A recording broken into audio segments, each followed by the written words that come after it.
مثلا گندم ہے، گندم کے بدلے گندم کا لین دین ہے تو ہم جنس ہیں، چاہے اس کی ورائٹی کوئی بھی ہو سکتی، ہم جنس ہیں۔ اور پھر اسی طریقے سے ہم قدر بھی ہیں، قدر سے مراد کہ وہ ان کا وزن کیا جاتا ہے یا ان کو ماپا جاتا ہے، تو گندم کا وزن کیا جاتا ہے، اس کی ورائٹی جو بھی ہو تو اس کا وزن کیا جاتا ہے۔ ہم قدر بھی ہوئی اور ہم جنس بھی ہوئی۔ اسی طریقے سے جو ہے، کھجور ہے، کھجور کی جو بھی جنس ہوگی ہم جنس ہے، جو بھی ورائٹی ہوگی، کھجور کھجور ہے، جس قسم کی بھی ہوگی جنس ایک ہے، اور اسی طریقے سے ان کی قدر بھی ایک ہے۔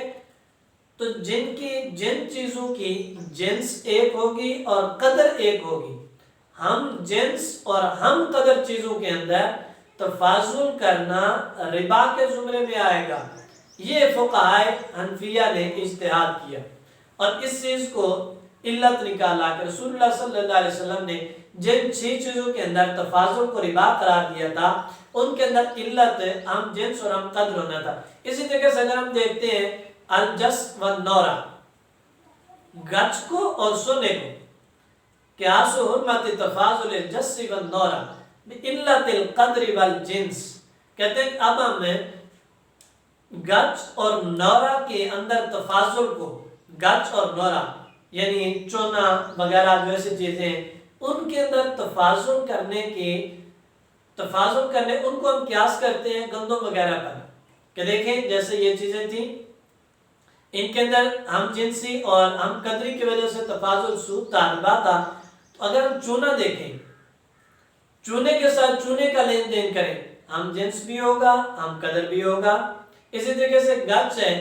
گچ کے ساتھ لین دین کریں گے، ہم جنس بھی ہوگا اور ہم قدر بھی ہے۔ جب ہم جنسیت اور ہم قدریت آ گئی ان کے اندر تفاضل ربا کے زمرے میں آئے گا۔ اس حدیث مبارکہ کے اندر بیان کردہ 6 چیزوں کی علت کے مطابق تو کہتے ہیں کہ ہم نے قیاس کیا حرمت تفاضل الجس والنورا، گچ اور چونے کے اندر تفاضل کرنے کی حرمت کو ہم نے قیاس کیا تھا علت قدر اور جنس کے ذریعے علی حرمت الاشیاء الستہ المستفادہ من قول علیہ السلام، وہ جو 6 چیزیں رسول اللہ صلی اللہ علیہ وسلم کے قول سے مستفاد ہیں، حضور نبی مکرم صلی اللہ علیہ وسلم نے جن 6 چیزوں کو بیان فرمایا تھا ان کی علت جسے ہم قدر اور ہم جنس ہونا فقہاء نے مستنبط کیا تھا اور اجتہاد کے ذریعے یہ اس سے استخراج کیا تھا، استدلال کیا تھا۔ جب وہ چیز، وہ علت چونے کے اندر پائی گئی تو جس علت نے گندم اور جو کے اندر تفاضل کو حرام کر دیا تھا، سود بنا دیا تھا، تو بالکل وہی علت چونے کے اندر بھی تفاضل کو سود کے زمرے میں کر کے اسے حرام قرار دے دی۔ یہ تھی سنت کے اندر سنت سے قیاس کے مستنبط ہونے کی مثال، اور پھر اس کے بعد اجماع سے قیاس کے مستنبط ہونے کی مثال بیان کرتے ہیں ونظیر قیاس المستنبط من الاجماع، اجماع سے قیاس کے مستنبط ہونے کی مثال قیاس حرمت ام المزنیجۃ علی ام امتہ التی باتیہ المستفادہ من الاجماع، کہتے ہیں کہ اجماع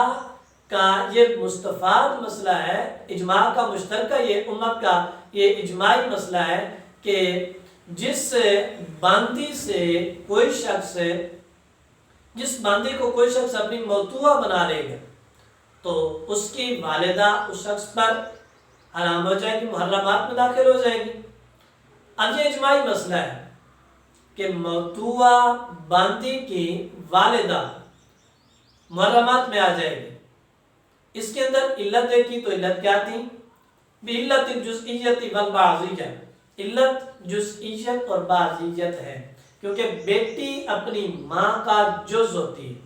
بیٹی اپنے ماں کا بعض حصہ ہوتی ہے، تو کہتے ہیں کہ ہم نے دیکھا یہ علت کسی اور جگہ بھی پائی جاتی ہے۔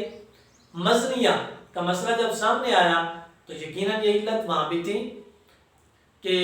بیٹی اگر مزنیہ ہے تو اس کی والدہ اور بیٹی کا جب رشتہ دیکھا گیا تو وہاں پر بھی جزئیت اور بعضیت کا مسئلہ تو تھا، بیٹی اپنی والدہ کی جز ہوتی ہے، بعض ہوتی ہے، تو اس جزئیت اور بعضیت کی علت کو دیکھتے ہوئے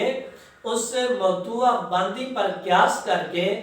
اس مزنیہ کی والدہ کو بھی محرمات میں شامل قرار دے دیا۔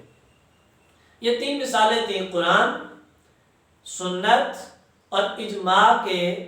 منصوص علیہ احکام سے غیر منصوص علیہ احکام پر قیاس کرنا، غیر منصوص علیہ کا ان منصوص علیہ احکام پر قیاس کرنا، اور ان کی علت دیکھ کر ان غیر منصوص علیہ پر بھی وہی حکم مقرر کر دینا، ثابت کر دینا جو منصوص علیہ چیزوں پر حکم ثابت ہوتا تھا، بلکہ وہ تو قطعی تھا۔ اللہ رب العزت ہمیں احکام دینیہ سے واقفیت رکھنے کی توفیق عطا فرمائے۔ وصلی اللہ تعالی علی خیر خلقہ وصحبہ وبارک وسلم۔